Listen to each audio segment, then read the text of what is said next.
चंबलों के बिहारों में अब डाकुओं का डेरा है, लूट हत्या पापों से बन गया लुटेरा है। लेकिन गाने का भाव है, और साधुओं के सेवा में अब जीवन को बिताना है, और जिंदगी का मतलब तो आना और जाना है।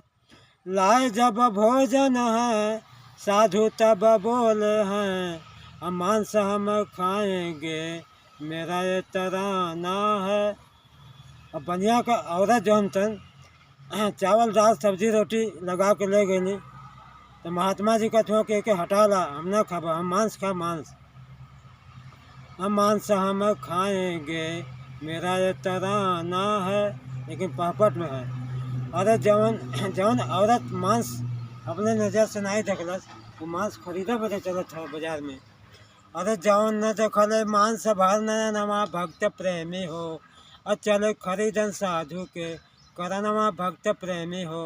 अल्लाह जब बकरे का मांस साधु बोले गुस्सियाई हो, और खाऊंगा मानुष का मांस तेरे बेटे का भाई हो। लेकिन तेरी है, अब काटा चलना बेटवा का गर्दनमा भक्त प्रेमी हो, कहाँ पूरा करे के साधु का यरमनमा भक्त प्रेमी हो। साधु का अरमान पूरा करे बदे अपने बेटवा के गर्दन बनियान कटलस।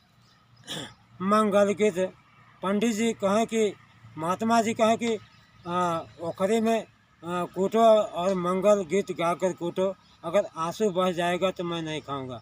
मंगल गीत गाकर कूटो आंसू न बहने पाए हो, वरना मैं नहीं खाऊंगा झूठे मुझे बुलाए हो।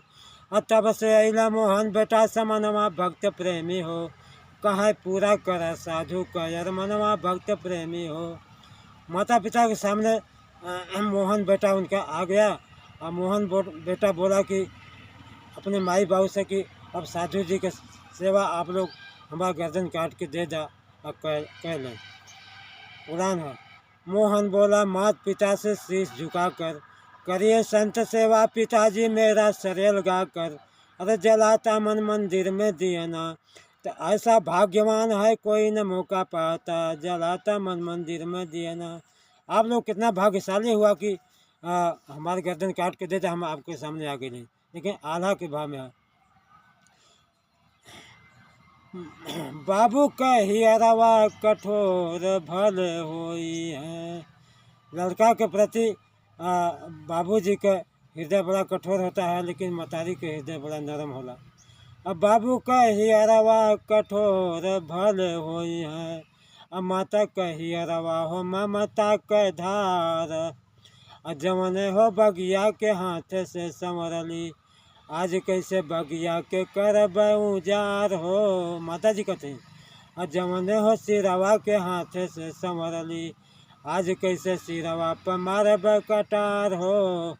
दानी कल अपने औरत को डांट रहा है कि अब संत जी को भूख लगी है, अब देर मत लगाओ। अब बजरही रवा मतरिया बनवली, बेटवा के सिरवा पर मारली कटार हो। और कड़िया में कूट करके थाली में सजवली, और साधु आगे रख दी कहे लेला श्रीमान हो। साधु जी को तो परीक्षा लेना था, ले चुके। साधु जी कहे कि हम कैली भोजनवा हमें पहुँचावा फिर दुलही तोहार दुलही जमने गुफा से ले आए रहने, वही गुफा में हमके खांचे में रोई भर के फिर उसी तरह पहुँचा दे वापस। धुन पंधारी दादा वाली है। साधु के कपार ऊपरा ढारी पगली, कैले बज्जर के हियरवा मतारी पगली। प्रभु के बगले में खड़ा रहा मोहन बेटा हरसाई, तीनों प्राणी गिरे चरण में गए पैर लिपटाई। चमक किस्मत का सितारवा हो मतारी पगली। प्रभु कहे कि बर मांगो कण कहे हरसाई, कभी हरसाई कभी किसी से प्रेम परीक्षा मत लेना सुखदाई, वरना हो जाई कसुरवा मतारी पगली। खुशी खुशी से किए विदाई आए तीनों प्राणी, फिर से कण बन गया अन्न का दानी, मिलला स्वर्ग का हरवा हो मतारी पगली। बहुत बढ़िया बहुत बढ़िया जी। गुरु बिहारी गुरु गणेश गुरु राम लाल जी जंगी, कथन करे कभी चंद्रिका जिनके रथ पर बजरंगी हो, अरे जलाता मन मंदिर में दिया ना, यादव रामकृत के लगे सहैया माता, जलाता मन मंदिर में दिया ना। जय हो। तो दोस्तों, ये रहे कवि श्री रामकृत यादव जी, जिन्होंने कर्ण के जीवन के बारे में बताया। कर्ण जो कि बहुत ही दानी था, पहले सोने का दान करता था, तो भगवान ने बोला कि सोने को खा नहीं पी सकते, तो अगले जन्म में वो सेठ बनता है। फिर उसकी पत्नी जो है एक साधु को लाती हैं, साधु परीक्षा लेते हैं, भगवान जी रहते हैं। तो आप पूरा वृत्तांत सुने होंगे तो आप समझे होंगे कि अन्नदान महादान है, कवि जी के शब्दों में।